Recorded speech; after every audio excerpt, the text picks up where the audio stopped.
Hi, everybody, and welcome to season 5 of Inside Insights, a podcast powered by Zappy. Crazy to think we're on our 5th season. And I got to tell you, folks, season 5 is actually going to top all 4 of the first seasons. But if you haven't listened to the first 4, don't sleep on them. They're great. I am joined, as always, by my lovely co-host and Colombian friend down in Colombia, Patricia Montes de Oca. Hola, Patricia. Hola, Ryan. What's crack-a-lackin'? You got your marathon shirt. You ready to go? I do. I got my 50K on for the energy. It's been a fantastic summer so far, and I'm looking forward to getting started on this season 5. Unbelievable. Season 5. The leaves aren't changing yet, but they're coming. Season's changing. And also joined by Kelsey Sullivan, our producer. Kelsey, my fellow Red Islander, how you doing? Doing great. Pumped for season 5. And Kelsey has some motion sickness, and she was out on a boat with me last week, and she still had fun despite everybody asking her if she was going to be okay. Yeah. Good vibes in the Boston Harbor. If you're ever in Boston and you want to talk marketing or insights and you want to go out on a boat with me, hit me up. We'll have some fun. All right. I am very excited about our kickoff. I'm also very excited about all of season 5. We've got a theme. What needs to be true to make marketing and innovation that people love? We're going to be talking about to insights leaders, CMOs, marketers, heads of brand about this topic to give you some ideas how you can better infuse customer centricity at scale in your organization. It's a wonderful time to be an insights leader. The opportunity to connect data and signals, to understand what makes consumers tick, to disseminate that strategically into the business, to the people creating innovations in marketing has never been as prevalent as it is now. But the opportunity to seize data and bring the empathy insights people can do is right now. We all got to step our game up. Oh, yeah. I can't tell you how excited I was about this interview and how much fun I had having it. Today's guest is Mark Ritson. Mark Ritson is an editor of Marketing Week. He has founded the Mini MBA program, and he's a legend in marketing. If you didn't know that, read some of his stuff. He shoots straight and he says nothing but the truth. We actually, for the first time in Inside Insights history, have a 2-part episode because Mark and I were having so much fun that we broke our conversation up into 2 parts. Today, we're going to talk about how you go about understanding what consumers are doing and how they feel and what makes them tick so that you can build brands and products and services that they love. We even talk about Shania Twain. I don't know about y'all, but I love me some Shania Twain. In fact, I was doing a Peloton ride today and Shania Twain came on. And you know what? Man, I feel like a woman. Your boy's dancing in the basement, and that's okay. Woo-hoo! That's okay. That's the best part. That's the best part. That's right. So Mark and I are going to talk about Shania Twain and how that relates to world-class customer experience, understanding people so that you can build products people love in part 1. In part 2, we're going to talk about the things that are changing in marketing and the things that aren't changing. We're also going to give you guys some advice on how to navigate yourself through a recession. Dum, dum, dum. But for today, we got a lot of firepower. So let's get into it. Let's get into the chat with Mark. So Mark and I have been talking marketing for 10 minutes. We thought we should hit record now. Hey, Mark.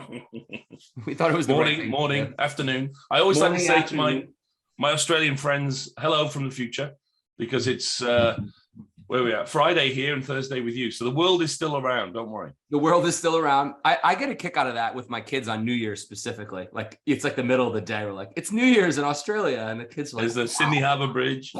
Yeah. You know, one of the worst things I used to do with America, I spent my life as you have on these conference calls around the world. And I'm inevitably at 4 a.m. in the morning in my underpants in Australia, right? And there's a team from Chicago or New York on the other end of the call. And the first thing they say to you is, hey, what time is it down there? And I'm like, it's 4 a.m. right? Yeah, thanks. So I started to say to them, but we're 2 days ahead, just to mess with them, right? So I said, but you know, like, it's going to be like, it was Wednesday there. I'm like, it's Friday here. We're 2 days ahead down here. And they're like, you are? I'm like, yeah, it's fucking 2 days ahead down here. No one ever busted me. It's like, oh, that's funny. All right. So Mark and I are going to, I have a feeling we're going to rant and rave and talk about a whole bunch of different topics related to how people buy things and how companies market to them. And I'm very excited about this. I want to start with, I had a question I've always wanted to ask you. I've seen you rant about Not Another Podcast. Why do you think most podcasts suck? And by the way, at the end of this, you could tell me if mine sucks, and I'm okay with that. It's a really interesting question. I'm giving you a little bit of bullshit here, but it's true. You're kind of famous, you know what I mean? Your company's kind of famous, and therefore you kind of get a status for this podcast that most other marketers don't have, right? Most marketers doing this are lovely, good marketers, but fundamentally unknown, right? And then what they typically do is get another unknown marketer and they ask the same questions, you know what I mean, again and again and again. And I just think it's a lack of differentiation in the marketplace. It's stunning that we have so many marketers that are intent on building brands, but they all fundamentally do the same thing. You know what I mean? It's Totally. It's I don't know who said this, but when everybody zigs, if you zag, it's usually a good thing, as long as it resonates with the people you're trying to connect with. Yeah. Well, there's no point in zigging with everyone else, so you may as well zag. Do you know what I mean? Yeah. Well, I think for people like us, it's probably just natural. But that does make sense to me, and it is interesting because whether it's LinkedIn or a podcast, it's actually a great way to test messaging to see what's resonating. I mean, I have this whole thesis that the insights industry needs insights ops because there's all this technology being thrown at these people. Yeah. And then they're being asked to be strategic at the same time and figuring it out. And it came up naturally in an interview last season. And I had like 50 people email me and be like, oh my God, I totally like, and I was just riffing, it was like a great sort of way to do it. Well, and look, your industry fascinates me at the moment, right? You've got this high level, as you say, sort of strategy driven insight value added thing, which has its place, man, if you can do it, but it's high rent, right? As you know. And then down the bottom, it's one of the few places where automation is genuinely changing an industry. Yeah. There's a lot of industries that aren't changing by automation. Market research is one that definitely is. So you get this bifurcation of these either really, really advanced, but hopefully not full of shit, high-level analysis firms. And down the bottom, this still very good kind of more tracking-based automated thing where they even recruit the samples, right? Find that fascinating. Yeah, it's. I remember when I left Kantar many years ago, actually 8 years ago today. But my reason for joining was if people could be freed up to think, and the data was more programmatic, well, then we'd do better marketing, you'd sell more stuff, companies would grow. But that's a really big behavior change. I mean, you think of the amount of people who've made their career managing the execution of a survey. Yep. And now they're like, you want me to be strategic and curate a bunch of data and challenge a marketer's bullshit? I mean, that's a different story. It's a big ask, right? It's a big ask, Ryan. And I think there's a challenge there, which is I've said frequently to my MBA students, the last person you want designing a survey instrument is someone who works in a research company, right? What you do want is someone that can understand what you're trying to do and turn it into a proper instrument, but don't start from an empty page with a research team, right? So it's a fine skill that you guys have where you're able to go, we can translate what you're thinking into an instrument. Do you know what I mean? Yeah. That people will still pay for that because they need that. They don't, what the oldest question in marketing is, I get asked it all the time. What's the ultimate like measures of marketing? I'm like, what was your strategy? What are your objectives? Because the only way to measure anything is to go back to where you started. And that's the ultimate metric. But you have so many marketers that don't have that clarity in the first place to go back to. You write a good objective, you've already kind of isolated what your metrics are, right? Yeah. Well, as long as you're consistent. I mean, I see a lot of brands that they're super strategic and intentional with campaigns. And then they're like, oh, let's tout our awards. And it's like, what are you doing? Like, you just were doing this really, really well. And now you've just thrown in this random noise into your, the intentionality exists. And so I'm going to go to something I was going to ask you later, but what does CMOs need to do to actually get consumers and their insights more into their day-to-day workflow? I had a guy who I respect. He's an insights leader. And this is what he said to me. I've transformed insights as much as I can without marketing fundamentally changing. And so I'm going to go look for a new job now. Wow. Which interested me. So what do you think marketers need to do differently to actually harness some of these tools and to the rare strategic people that we do see? Look, I'm a big fan of kind of the qual-quant dichotomy, right? they're totally different things and they work in different ways. I think in the qualitative world, it sounds very basic, but I mean it. It's just the ability to get your ass into market and bring the people that make the decisions into market. So I put ethnography at the top of the list of any research method. Small data. I think the first way you can bring insights into a company, into strategy, is to go to the place where your customers are, like physically go. Do you know what I mean? Like my biggest boss ever was Bernard Arnault, who runs LVMH. I think he's now the 3rd richest man in the world, whatever he is. And Mr. Arnault spent every weekend in his shops, just talking to the sales associates and watching the customers every weekend. No exaggeration. Wow. You know?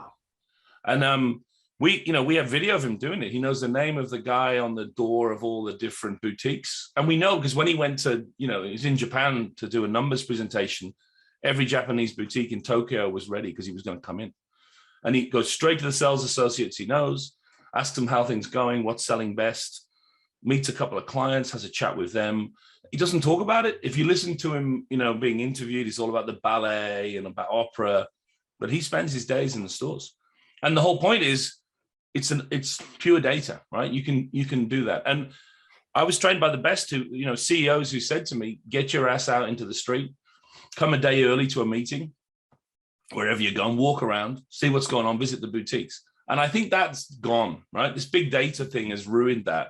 The idea that curiosity and hanging out is, particularly in B2B, where you can get a sense of a company by visiting them. Do you know what I mean? Talking to the people inside. Yes. It's a brilliant tool. I know you talk a lot about market orientation, and there is a hack to get it. And you can describe a little bit more what you mean in market orientation. But so I'm somebody who spends a lot of time talking to our most junior users, and holy shit, you learn what's going on. I mean, it gives you such intuition to form strategy. Then the data helps validate assumptions, That's right. Creativity, and I think of this all the time for the way our customers use us. They've already made up their mind with no market orientation, and then they want an ad test score, and it's like, you got it. It could have helped you make the ad better, right? Like it's a completely different thing. And so that's absolutely right. And that's the qual bit. Then the quant bit is just having the right data. And I see quant data like water. You pump it into the irrigation troughs that you've built, right? It needs to go into certain places. It needs to be shared, right? There's nothing like, having data which everyone can see and compare them, like a league table of how the different 10 affiliates are performing on various metrics and who's winning and who's losing. That's how you use data. You pump it into the places where decisions are made. I love what Scott Galloway said about CMOs, a lot of them just not having the data to talk in the boardroom about what's going on in the world of the customer. Like when we went through the pandemic, there was a certain breed of CMO who'd sit at that leadership table and go, this is what's happening for the customer. This is what the data says they're going to be doing. And there was another group who were making those shit ass ads with tinkling pianos and people looking out of windows. We feel your pain. It was a moment for data and insight. And, I'm a big one. I think the leadership literature in America is horseshit. Leadership is empathy. Leadership is, promoting others. That's not what fucking leadership is, right? Leadership is partly that, but it's a lot also about making what appears to be the right decision and getting everyone to follow it, right? Yeah, and then leading people to follow it. And then making them do it through whatever technique. Most of the leaders I've worked for that have been effective were total bastards, right? A lot of the time. Great leaders, right? And that's an uncool thing to say because it's meant to be empathy and promoting others and all that wank, right? So what you saw during COVID is what happens when you promote that sensibility. You get a bunch of people who aren't leaders going, what the fuck are we going to do when the world has completely changed? They couldn't make a leadership decision to save their lives. There were exceptions. I love the P&G story. I love how they came out of that stronger and better. Do you know what I mean? I love that. Well, McDonald's was another example. They doubled down on what was working, right? I mean, it was, we're good at this. We're going to figure out creative ways to apply it and reduce some noise. And we're just going. And that's a bold decision to make. There weren't that many, Ryan. This is the interesting thing, right? We had all these great leaders and great decision makers and people who are in touch with their customers and strong brands. They all did exactly the same thing with the stupid ads. They were off the pace. Somebody was taking the piss out of this and they had all the "we see you and understand you" spots without the logos. and you Yeah. couldn't make out Yeah. ABI's ad from Nike's ad they all just look the same.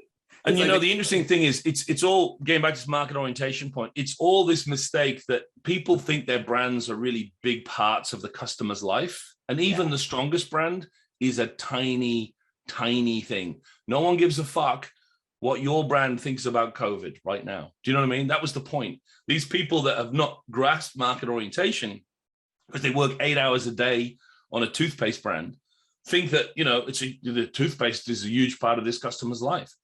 When I speak of market orientation, I mean a swivel, you know? So marketing isn't how we think about, you know, this customer down here. That's bullshit, right? It's when we properly, through Zappi and other companies, we properly get to see how do they see us, yeah, through their eyes. And everything changes when you do that, you know? The importance of your brand becomes very, very small. Brand purpose becomes hilariously stupid for most companies.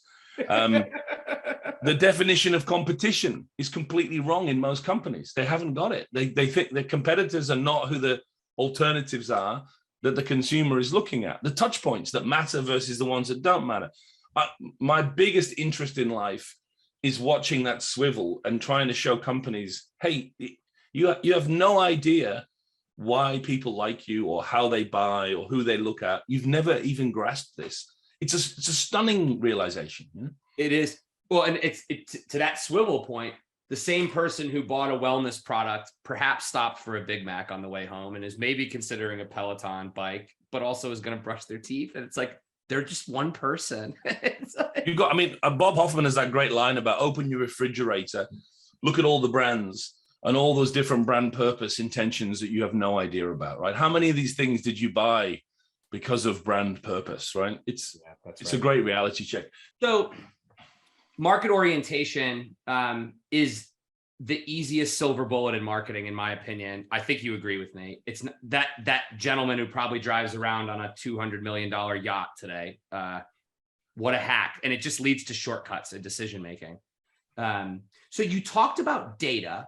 So two things, market orientation and leaders being people who can make credible decisions and lead people to it. I respect the shit out of that.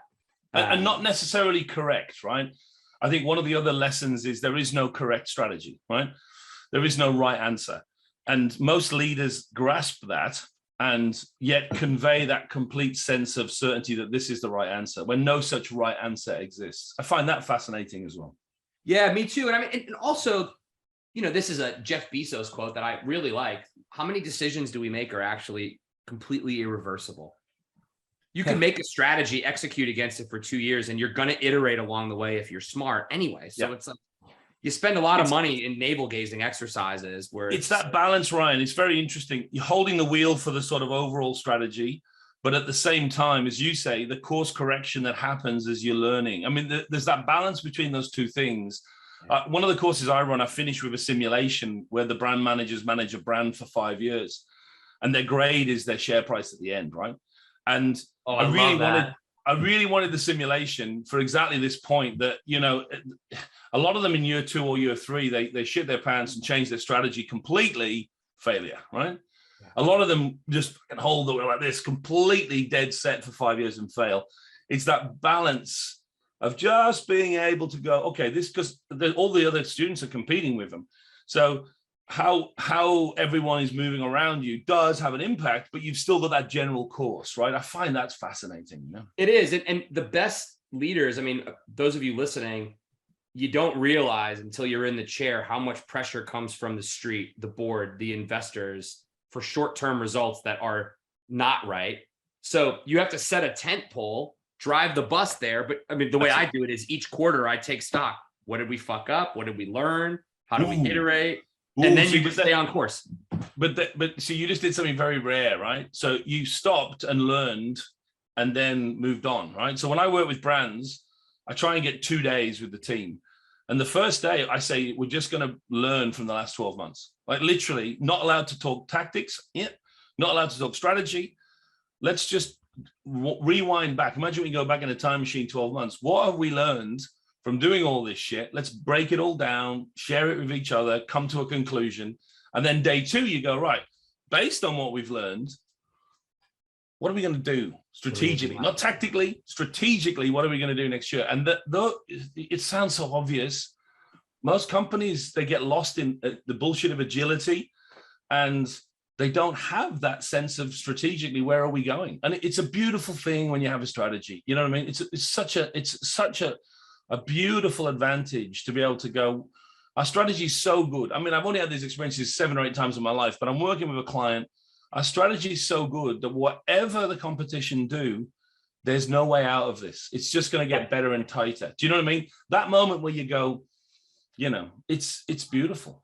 It is, and it's rare. And I find myself in the middle of that, and it feels good because, you know, I don't care what the others do. I'm just going to execute and learn. But the learning thing is a hard muscle for people. And Mark and I were talking about this before we started recording, of how learning's changing. And I was telling a story about my 7-year-old who's super curious, and he taught himself about how dysfunctionally the US government works just because he was curious and was able to replay that back to me. And I think learning how to learn is something that I would love to see more companies bring into their L&D sort of frameworks, because it's just like, learn how to run tactical projects. Cool. Like there's a muscle, long way right? to go. There's a long way to go with training. I mean, learning how to learn, just generally, you know, I've found it fascinating the last 5 years doing online training, that this idea that we would ship people into a lecture theater or fly them to, you know, Vegas, and they spend 3 days in a room,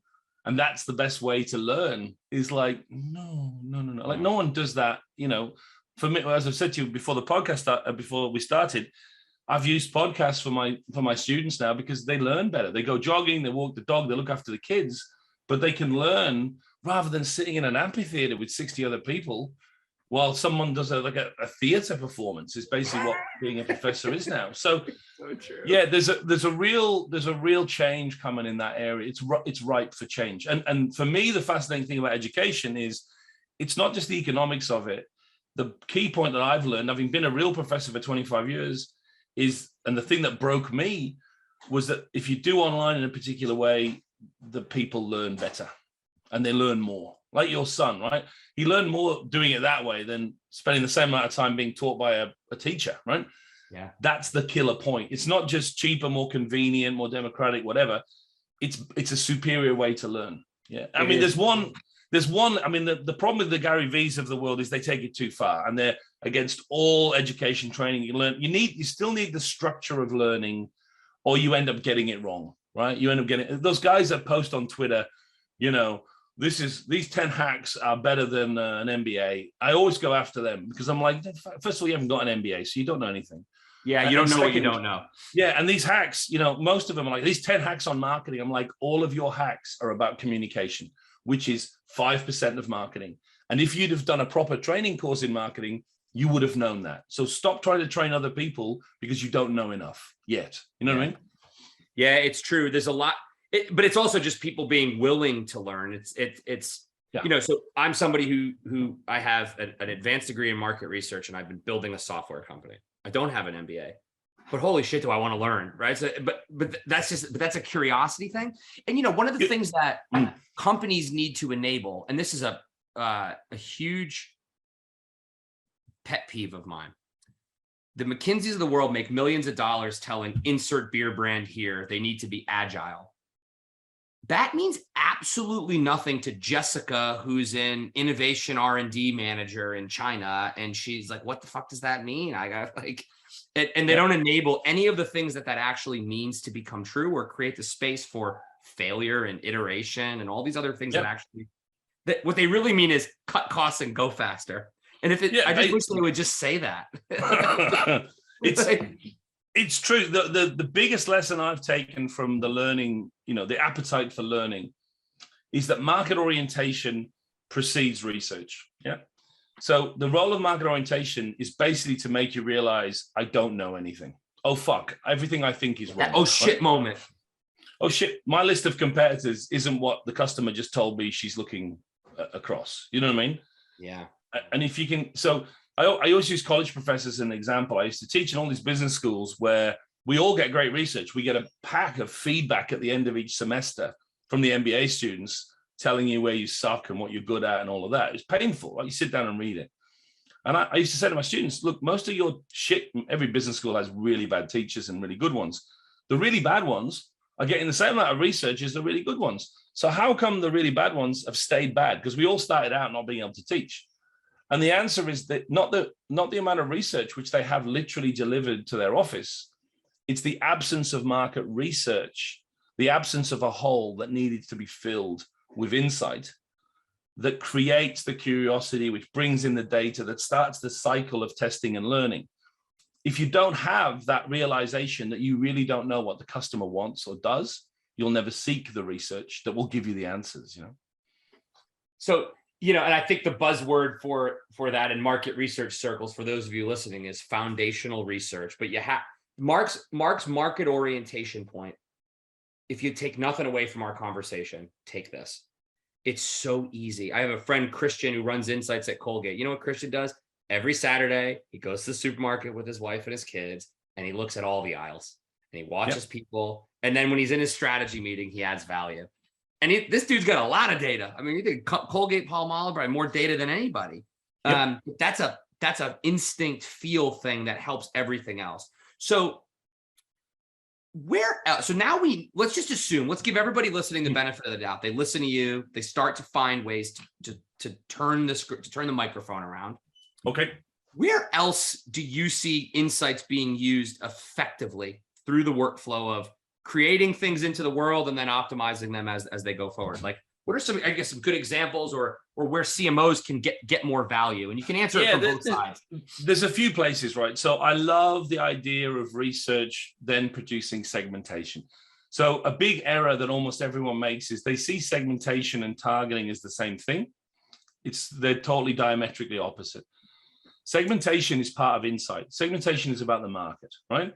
If Kantar were doing a bit of market research on the US market for research, they in theory should have an identical segmentation to you guys, Ryan, right? Because it's not about market segmentation, is not about you, it's about the market. So yes. One of the places where, and then targeting is selfish, targeting is choiceful, targeting is about Zappy, targeting is where so the chessboard needs to be built from research before you start moving the pieces around. So that moment of creating a proper segmentation that's fit for purpose out of research, simple research, and then being able to drill into the target segment and go, right, we want these guys. I did it yesterday with a company. We found, I love segmentation. It's the horniest part of marketing, right? I spend the day building this giant segmentation with this tech company. We find, as I promised them, the minute you finish it, the segmentation starts speaking to them. Even though they're smart guys, they know their industry. I'm like, wait and see. Sure, if we finish it, over here, down here, do this, do that. It starts talking, right? So we pick this segment that's just jumped out of us like, this is the one, right? And they're off doing focus groups next week with, as it turns out, lawyers, because that's the group they want to find out more about. And I love that whole progression, right? So that's just building the map of the market is a great place. I'm a massive fan of the whole jobs to be done Clayton Christensen concept. Me too. So this idea, like, he doesn't understand marketing. The late great Christensen, for those of you that don't know, so he was an innovation strategy prof, came up with disruption and everything. He has no idea about marketing. So a lot of the stuff in Jobs to be Done is kind of just like a messy amateur way of describing other aspects of marketing, which he's discovered with his own brain. But that Jobs to be Done idea and asking what jobs need to be done of the customer and then taking that, particularly into product development, I love that area, right? Yeah. And then the other one is I love brand tracking. For me, brand tracking is where it's at. If I can get a cycle going of a client tracking its brand properly and then feeding that into the planning meetings for the next year or the next cycle, and we get into that, set goals, measure, come back, review, learn, set goals, that wheel very rarely happens. But having tracking data that is not generic, that's simple enough that everyone gets it, you know what I mean? But powerful enough to capture what's happening.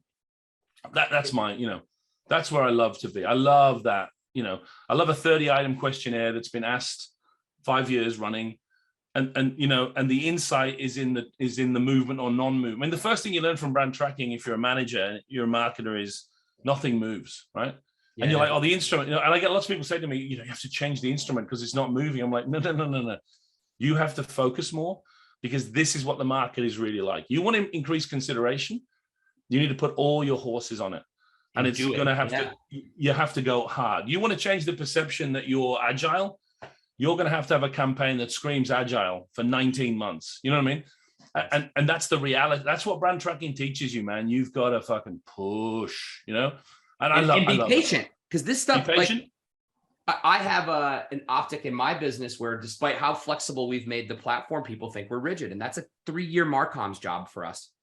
And nothing I'm going to say to you is going to change that. It's just a consistent, doesn't matter about anything other than the experience matching reality and then consistency in the messaging. You got it, man. And you've got it. It's like a giant hammer and you've just got to keep kind of hitting it as often as you can.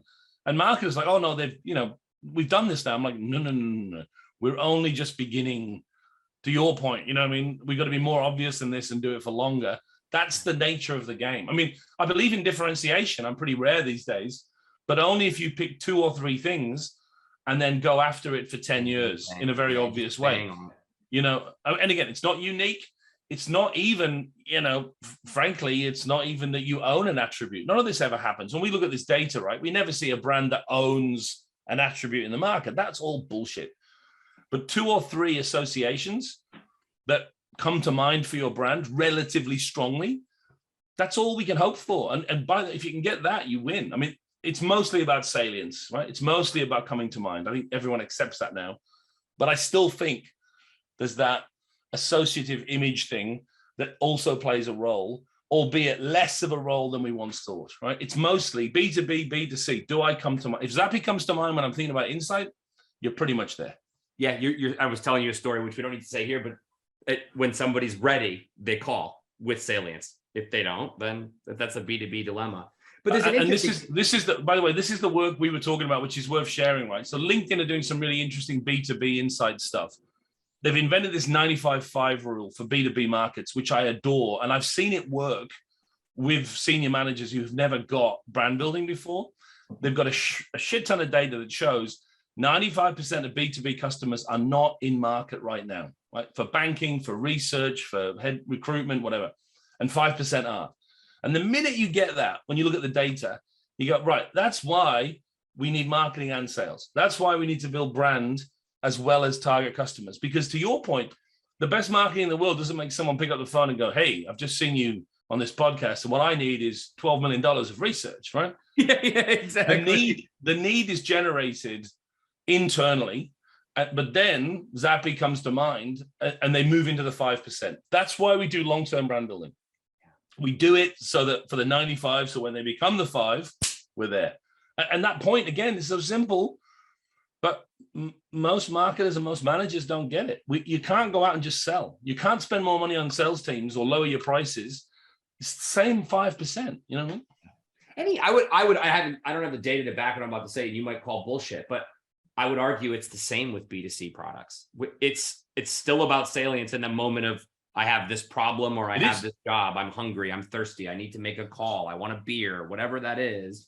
It's the same, Ryan. It's the ratios are different. I worked on banking. So the famous Peter Field and Les Binet duo that invented the long and the short of it, the bank I was working for got Les to come out and do a big analysis of, what's the equivalent of 95.5. And for financial services, it was, and he's a statistician, he knows his stuff.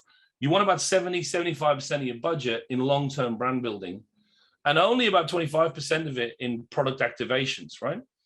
And that normally B2C, yogurt, et cetera, is 60-40. And the bank guys are like, how can we be even more brand-centric than yogurt and candy bars? And Les was like, because if you think about it, you're only ever in market for a mortgage or to change your bank about 3 or 4 times in your whole life, but you're buying yogurt all the time.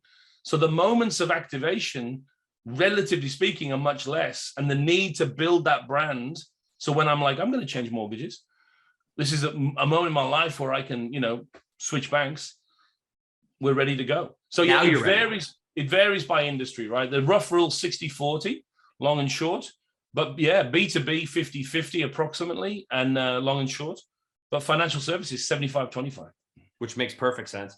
So, But there's but, two but by the really- way, no one will ever do in banking because they're product obsessed, right?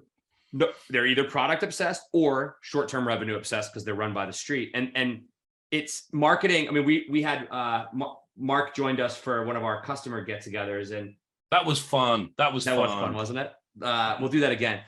And we were talking a lot about this in this conversation of how ADD in marketing kills us, because it's so easy to get on board. I'm distracted. I want to try something new. And so the consistency of the message is very, very hard for people to stay focused on. It's a market orientation point, right? So you think I've been hammering my image like this with this campaign now. Everyone must have seen it. And by the way, I've spent 900 man or woman hours designing this ad. So I'm now fully, sick of it. You turn it around, the customer still hasn't noticed it. You know what I mean? They haven't even seen it. They haven't even seen it. That it's a Byron Sharp stat. It's around about 85% of ads that you are exposed to. The next day, you can't remember them and the brand that sponsored them. So 85% of ads are a total waste of time by any metric, right? And most of it, there's two drivers. Okay, creativity will make your ad more likely to be noticed and remembered. But the distinctive assets, making the ad look like your brand, is a scandal. Most marketers and most agencies create marketing material which isn't distinctive enough and looks like their company because they think it does, but they don't understand how little of a fuck any of the customers give. Yeah, I don't care about your potato chip until I care about your potato chip. I don't even notice it, right? I didn't even know this was an ad for your potato chips because it wasn't clear. It was just a field. I mean, the old agency wank ads where, you do a 90-second TVC and at the end it's like, oh, and it's potato chip brand. What a surprise. That was clever. You can't do that shit anymore. You know what I mean? It has to be potato chip, logo, asset, all the way through because you need to get your money's worth out of the pixels. You know what I mean? You do. So there's something about the segmentation point I want to go back to, and it's another +1 on market orientation. I don't do segmentations. I used to. We evaluate ads and new products, but I remember every single segmentation I ever did came with, this is our thesis. This is our, one-armed Sally who buys this. Yeah. And they'd already made up their mind before they did the damn segmentation. You got it. You're right. Like if I look at the personas in my specific market, CMOs, chief growth officers, brand managers, insights people, Zappy is like look, I'll lull myself to sleep that thinking people care about me, but they don't. We're a small part of how they do their job. It's only when you realize that. And that's why I love your segmentation point, that you can actually grow your company sustainably, because it's like, it's a self-awareness thing more than anything, right? Like, and it is, and people don't want to hear it. It's easy when you're inside a business, inside a brand. You start, I worked for Benefit Cosmetics in San Francisco for many, many years. Love the brand, right? Love the CEO. And I remember we did the first ever bit of brand tracking and we went upstairs and gave it to Jean-Andre. And I think I can remember we had 14% unaided awareness, right? So which beauty brands are you aware of? Benefit in North America had like 14%. And everyone was questioning the data. They're like, look, we thought we were basically done in America because everybody knew us. We saw America as as complete. And I think it's that moment where you realize, no, just because you're working in an office which is pink and benefits everywhere, and you've been doing this for 15 years, salience fades real quick. You know what I mean?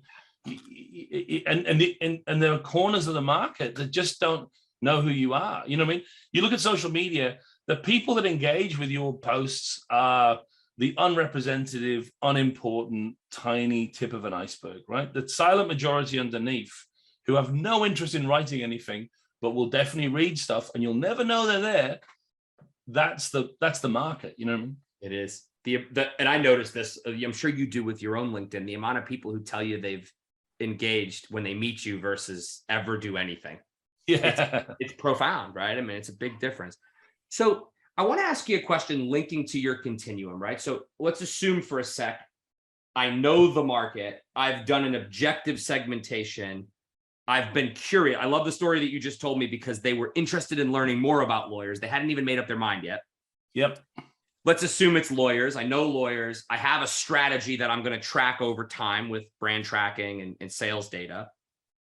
When I'm now in the process of I'm building assets, I'm launching innovation, I'm I'm evaluating. I want to unpack that part of the creation process with you a little bit, because if I'm honest, we don't connect that data either way today to the orientation side or the tracking side. Yeah, I gotcha. It's in the middle. Yeah. It's in the middle. And selfishly, it's the part of the supply chain I play in.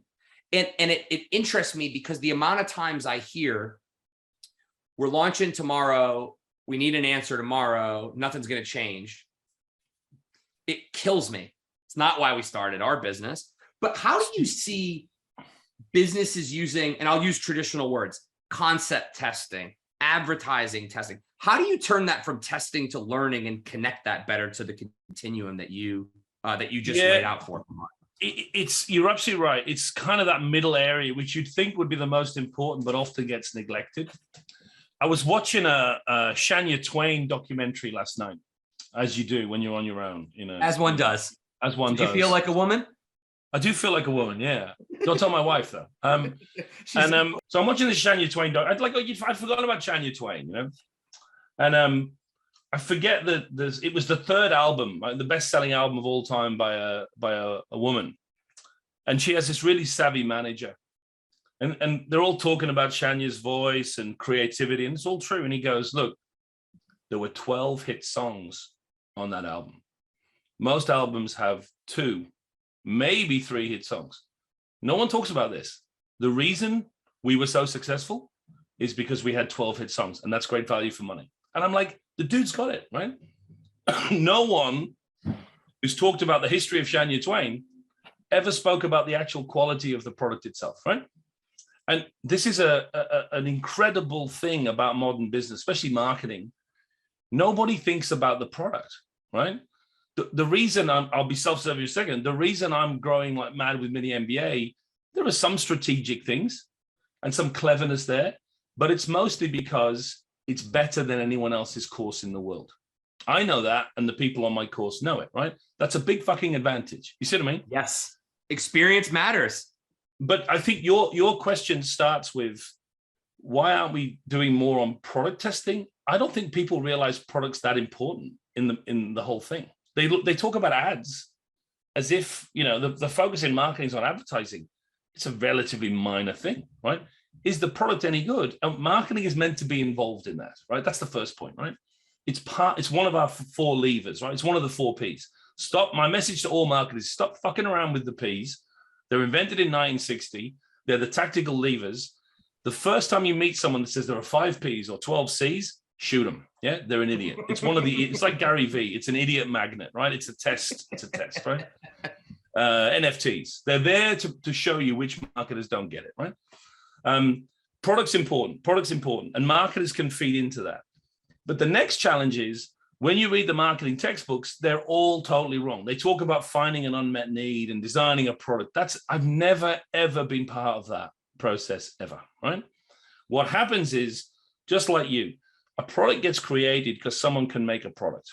Yeah. I launched Mini MBA because I had a daughter and I had to find a way of making money without traveling. You know what I mean? It didn't start with, there's an unmet need. You know what I mean? It starts with something else. Or, I've got this skill. I'll make something. There's nothing wrong with that. The point then is, as soon as you start making it, start turning the wheel, go to customers early and say to them, what do you think about this? Does that feel right? How would you do it? Test it, right? Informally. Make a prototype, test the prototype, then test and learn forever and keep improving, right? But I think we've got these 2 barriers, which is, we don't think products that important, and we think products appear off a conveyor belt, and then it's kind of like, now market them by promoting them. And I think you're absolutely right. It's a massive problem in the middle of insights that clients don't realize. Shania Twain was successful because she has a great voice and it was real clever strategy, but mostly she had 12 fucking hit songs on her album. Right. Everybody in the world knows the words to today, however many years later. Exactly right. And that's, if she had shit songs, no matter what her strategy, no matter how she looked, whatever her voice was like, no one would have heard of her. She'd still be singing songs in Vancouver, in a rodeo somewhere. It would be. And so I think the first job we've got is to make people realize, what the most important thing is the product any fucking good or not? And can we focus on that a little bit? Not ad testing, not targeting, just how can we, I mean, the two things I do in a very amateur way, I remain a fan of Net Promoter Score. I don't believe it predicts future business growth. I think that was beautiful bullshit. It's good for a guy like me, right? I have 6,000 customers a year. I can split my participants when they give me my feedback on the Net Promoter Score question. I can look at the promoters and I can just read comments, and then I can go to my passives and read comments. It's just a pure little bit of insight into my product. You know what I mean? It's quick and dirty. And the other thing I do is I do a touch point analysis, which is a little more advanced. We get them to say, thinking about where you are now at the end of the course, what were the 4 or 5 moments? Because mine's a service, right? What were the 4 or 5 moments where you really intersected with my brand, right? Now rate whether it was positive or negative and put it in sequence. And we can code it, and we have this beautiful diagram that basically says, here's the biggest touch points, here's the most negative ones, here's the most positive ones, here's the sequence. And we just pick one each time and go, right, that's our boy. We're going after that one. That sucks. We're going to fix that. You know, and you get your team together. But I think my point though, Ryan, is you have to believe that the product is part of marketing, and you have to believe it can be changed before you even get to that insights feeding it stage, which I don't think most companies I know, the product comes off a conveyor belt from Switzerland and it's like, okay, now I'll market it. And I think that's the philosophy. Right. I see this all the time. We work across all the big categories, and it's you innovate 2 years away with an R&D team, and then it gets dumped in a creative brief down to some campaign manager, and then they call our system to do, at best, late stage copy testing. What I believe, and I'd love to get your thoughts on this, is marketing's in the room at the creation of the innovation, and the product experience and the proposition are thought about at the same time. And and I've seen this work for brands. Then when they get to ideation of how do you communicate, it's just about making a great idea and credible and figuring out, to your point, is it on strategy? How do I make this? It's not what's my score when you are ready with your $2 million film. But we think about them, at least what I see, you think about them as two different constructs, but it's you innovate to go to market. I don't know why you wouldn't think of the whole piece of string. No, I think that's a good insight. And I think it speaks, I mean, there's a good parallel with pricing, right? So marketing is predominantly now the coloring in department, right? Most marketers, unfortunately, are working on comms stuff, brochure design, social media, and they see that as marketing, right? The problem with that is, to your point then, we're never going to get the connection between the market and product development. And I don't think marketers should be in charge of product development. There's a difference between controlling it and having influence into it, right? I don't think marketers were ever in charge of that, but we should have influence. And the same with pricing, right? We're going through this massive period of inflation. Every company's going to have to increase price. Because the marketers 90% of the time aren't involved in pricing because they're over there designing a fucking Twitter ad, we're going to do two things. We're going to underprice, because that's what happens when you don't have marketers doing the price analysis. And the way you present the price, which is more important than the price itself, will be done poorly by people who are, economically driven, right? Who don't understand that if you frame a price, it doesn't fucking matter what the price is, right? There's setting a price, the price itself, and how you present the price. This one is 80% of the game, right? If you understand price from a marketing point of view. So again, we're just like product. Because marketers are no longer at the table, again, not controlling price, but influencing. We need customer data, right? We need price perception. We need a Van Westendorp. We need Conjoint. It's not there, man. It's not there, because marketing's become not even comms. It's fucking digital comms, right? It's like 4% of our discipline occupies 90% of our thinking. And for me, that's, I love comms. I just don't think it's that important in the scheme of things, Well, if you know the market, if you segment and target, if you bring in the right people cross-functionally downstream, the rest of it is about optimization. And it's an interesting insight I'm taking from this conversation, because one of the things I want to do is connect the pre-launch data to the tracking world so that there's a bit of a loop close that says, when you do these things, this moves needles. When you don't, do that if it's discontinued. You ever hear the story? There's a Simon Kucher Partners pricing consultancy that there's this dude Madhavan who wrote a book about monetizing innovation. So the story he told changed my thinking about innovation forever. He told the story of the Dodge Dart and the Porsche Cayenne.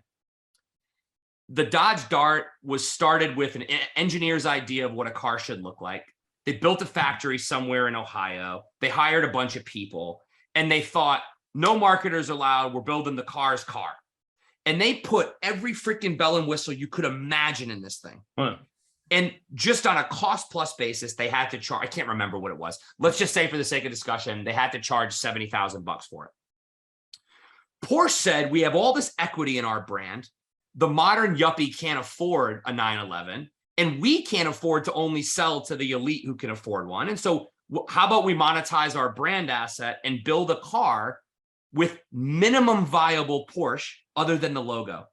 Both, what they did was they stripped out everything and understood willingness to pay for each thing in the innovation. 30,000 people in the Dodge story don't have a job. Porsche Cayenne is the most profitable line of business Porsche has ever launched. And it's one of the reasons they've been thriving. And it validates your point. What did they do? They had market orientation and customer willingness to pay at the center of the innovation, and it flew long term. And the other guys they navel gazed a lot. So it's to your point of marketing being in the room, not necessarily being a decision maker. I'll tell you another good one. I really am keen on marketers killing products before we go to market. Same. And it doesn't happen enough because the difference between marketing and sales is, we can save a company $20 million by killing something before it dies, right? I used to go around the world with a big medical company before the era of teleconferencing and so on. And we'd literally, for planning season, everyone would present their brand plans we went to like 25 countries. Like we went to Taiwan and the Netherlands and, everywhere. So we're in India, we're in New Delhi. And we've got a whole day. So we'd have 6 brand plans. Me, the CMO, the 2 divisional heads would fly in from the States.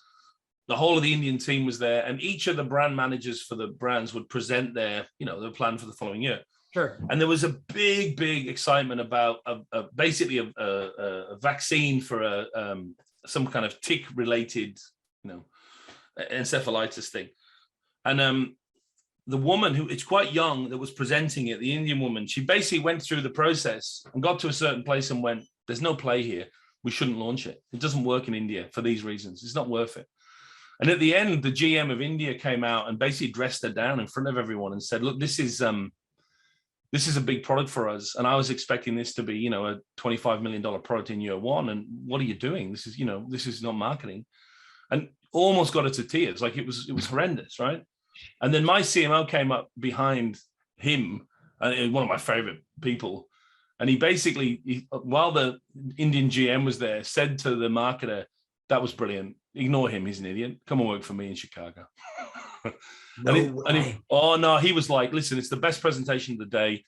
Saving me $25 million is as good as making me $25 million. 100%. And he said, your plan was perfect. You made perfect explanation. He said, don't worry about him. He's an idiot. And come and work for me. And she's still, to this day, as far as I know, she's still in Chicago. and he is an idiot. You're dead set on an idea that doesn't have product market fit, and you're still going to launch it? And she explained beautifully using marketing skills, segmentation, etc. There's no market in India for this shit. It's someone in America imagining that Indians want this. They don't. Look, here's the data. So that moment of killing, not just of improving, but there has to be a moment there where we're ready to shoot it. You know what I mean? And I think that, that you've got to have cold blood in your veins to be a marketer, because enthusiasm is not a good skill in our industry. Do you know what I mean? You've got to look at it cold and hard, right? You have to look at the facts, but the truth is, Mark, if people know the market and segment and target right, they'll miss more. They'll miss less. But it's because they don't do that they're that late in the game, and that poor woman has to stand up there and say That's that. right. I mean, That's what's right. interesting is one of the things I wanted to talk to you about tonight was, or this morning, was the global local tension. I was expecting the story to go the other way. The dude from Chicago said, we're doing it in the Indian GM. Yeah. And you wrote a wonderful piece about, if you're a global person, and by the way, I've held P&Ls locally, and now I hold one globally. And it's You've different. lived in the matrix, my friend. You've lived. Yeah, inside. I've been in this crazy thing. And it's not, to your point. I mean, I remember when I sort of took over our Singapore business, it wasn't until I sat there and had 20 coffees with people that I knew shit about how that market worked. That's it. But do you still see some of this? Like, I'm sitting in New York City and I know what we need to do in Taiwan, or do you think that that's changed a bit? As bad as it ever was. So for your listeners, so what we describe, so there's a matrix. So I don't know, we do any company you like, literally any global company, but basically you've got your brand managers sitting in Chicago or London or Zug, or they could be category managers or divisional managers.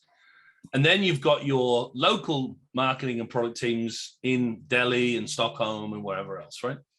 And if you teach a young MBA student, they go, yeah, this makes sense. And everyone works together and it's all kumbaya. And you're like, yeah, no, it's not like that. It's a total shit fight in every company I've ever worked in. And it's a shit fight because the global guys are like, why don't the fucking Germans do what we tell them to do? And the Germans are like, who the fuck's this guy? He's never even been to Stuttgart telling me how to market my products. He's never even met a customer. And they're both right and they're both wrong, right? And one of the things I did in that article, first of all, is I just explained, you know, for anyone old like you that's been through it, everyone's like, yeah, this is exactly the fucking problem, right? It doesn't work. It's never worked for anyone. There's a couple of little wins I saw in my life traveling, which was, I think it was Roche that did it best, but you can't be in a global management role until you've been in a country role, and not North America, you know, a proper country, right? Yeah, it's just too different here. And it's usually the center, you know what I mean? There's the mothership and the country team are like, you know, it's paper walls. So you had to have gone and been a country manager somewhere else first. And then if you're the global guy, exactly to your point, get your ass on a fucking plane, right? Don't be sitting doing Zoom meetings telling them, here's the plan and here's what you need to do. Get your ass to these places, drink coffee, drink beer, hang out, listen, feel their pain, learn, be humble. And those were the global people that everyone's like, but there's Ryan. You know, Ryan's different. We'll do anything for Ryan. That's all it took, right? Yeah. But the big thing I was trying to say in that article was the long and the short of it, building brands, activating. If you actually think about it in a global setting, it actually explains how to do that better. In that the long of it, the brand building bit, I do think should be done by pretty much the global team. Yeah, global consistency, creating, you know, all of the materials, the franchise, if you will. Yeah, you know, the long-term brand strategy. Yeah. But the short of it, which in B2B, you know, is Salesforce targeted, segment specific, must be done by the local market. And I don't believe in global segmentation. It has to be done in each country by each team. Each market's different. So from segmentation all the way through, they do the short targeting piece. And look, this is all theory. I've never seen it done. It just seemed like a better way of doing things than what I lived through for 25 years, which was just a shit fight, you know?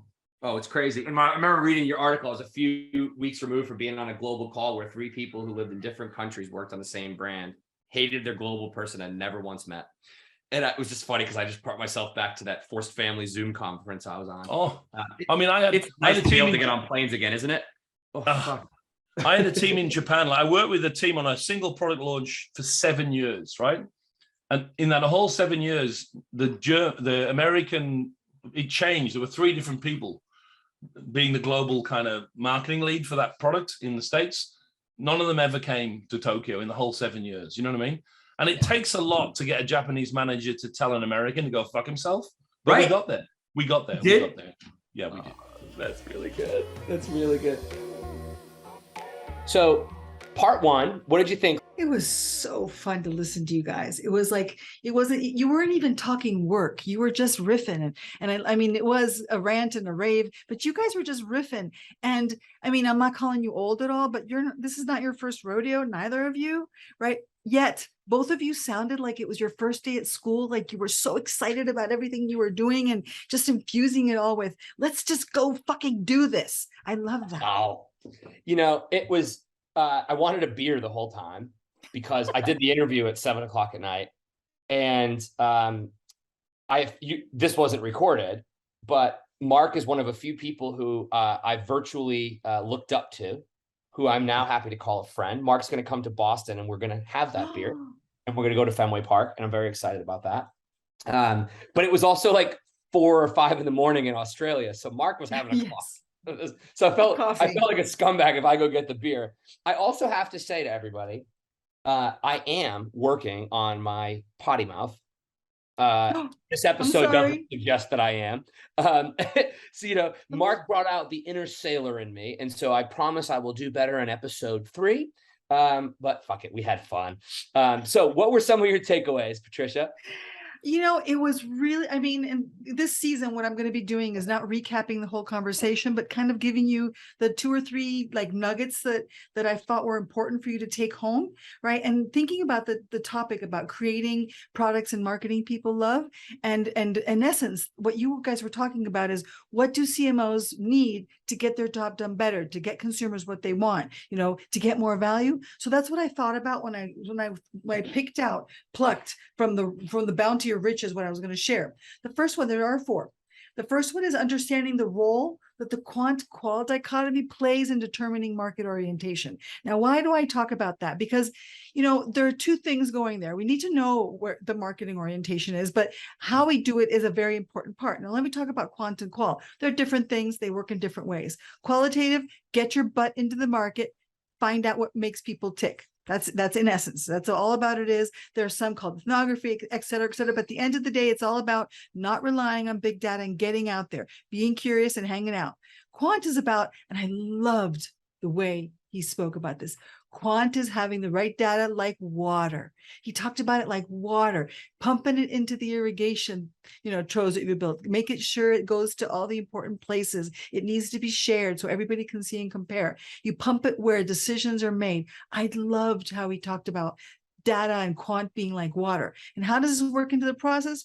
Well, you start with a market orientation. He says, first thing you're going to know about your current market orientation is you don't know, pardon the expression, shit. You don't know nothing. You have no idea what you're doing. So that's where you have to start. This is what I don't know. Then you do the quant and qual in the right balance. And you're going to stop. You're going to create that foundational research, stop, learn, move on. That's what's going to get you the correct market orientation. So that's the first place to go. You didn't speak about it in this order, but pulling from all the things that you did, I felt this was the first thing people need to take away. The second one is understanding the difference between segmentation and targeting. Sometimes people use these terms, as replacements of each other, but it's absolutely not so. We have to understand the difference and then make sure they both get done right. They're diametrically opposed, right? You have to start with segmentation. Right? It's part of insight. It's about the market. It's not about you. It's about the market. So if Acme does a segmentation and Kantar does a segmentation, the segmentation should be the same one because it's the market that they're reading. After the segmentation is done, right, then you go into targeting, and targeting is choiceful. It's selfish. It's about me, my brand, not the market, but the brand. So when you do is you create the proper segmentation, and then you find the segment that you're interested in. Now, if it's done right, before you're even done, the brand owners are going to be like, that's me, that's the one, that's where I want to go. And they're not even going to wait for it to be done. They're going to jump because that's what it starts speaking to them. And it immediately solves the global local tension because segmentation should not be global. It should be targeted to the market. And that way the targets, pardon that use of word, segmentation should be focused on the market and the target pulls from that. So that's how you solve the global local tension, by doing that right. That was beautiful. Absolutely beautiful. 3, this one I thought I included it and I wasn't going to include it, but I thought you guys talked about it and it shouldn't have to be talked about, but the importance of product. Are we really talking about the importance of product at this late stage? Obviously it needed to be talked about because people need to be reminded, pardon my English, God, I can speak, right? That the product is the most important thing. It's not the communication. It's like in research. If we have shite data, then we have shite results, right?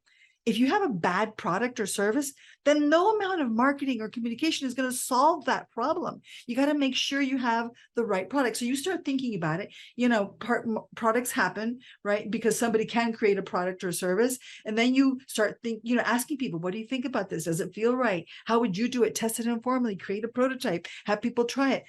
Test and learn forever and keep improving. Don't stop, because at the end of the day, the most important thing is the product any good. Let me tell you a story about this. It plays.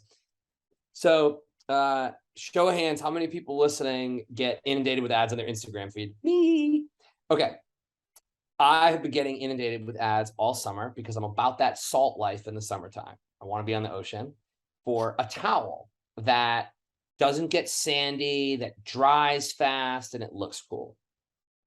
Well, after about 6,000 remarketing attempts, I bought the towel. The fucking towel doesn't dry me. So this is the problem. They got purchase out of me, and it looks cool. A bunch of people since on the Cape, at the pool, wherever, have been like, oh, I love that towel. And I've made a point to tell every single one of them, but it doesn't dry you. Gotta have a good product, guys. Think of how different it would have been if I had said, thanks, it's awesome. Here's where you buy it. Yeah. Yeah. I mean, That same absolutely. towel. That's why It does sampling look cool, only, though. sampling only works if you're sampling something good. Yeah, right? exactly. Exactly. Now, the last one, which is near and dear, I mean, yes, I do love segmentation, but create a culture of tracking. So once you've understood your place, you know, where you are, once you do your segmentation and your targeting, and you hammer in the importance of product, create a culture of tracking. It's one of the oldest tools in the book. It is something that's tried and true, yet it still works. So it's about setting goals, measuring those goals, coming back, reviewing, learning. Did you get it right? Did you get it wrong? If you got it right, do more of the same. If you got it wrong, fix it, then set goals again. And you keep going. It's tracking data so that you understand that it's not generic, that you know what you're doing. You know if there's movement or non-movement in your metrics.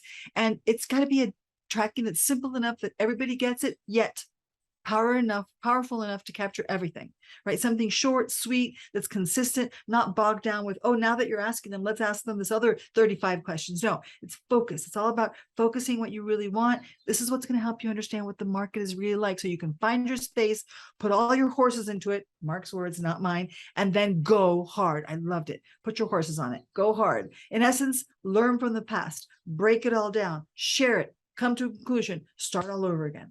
Loved it. Absolutely loved it. Mark Ritson, spitting hot Absolutely.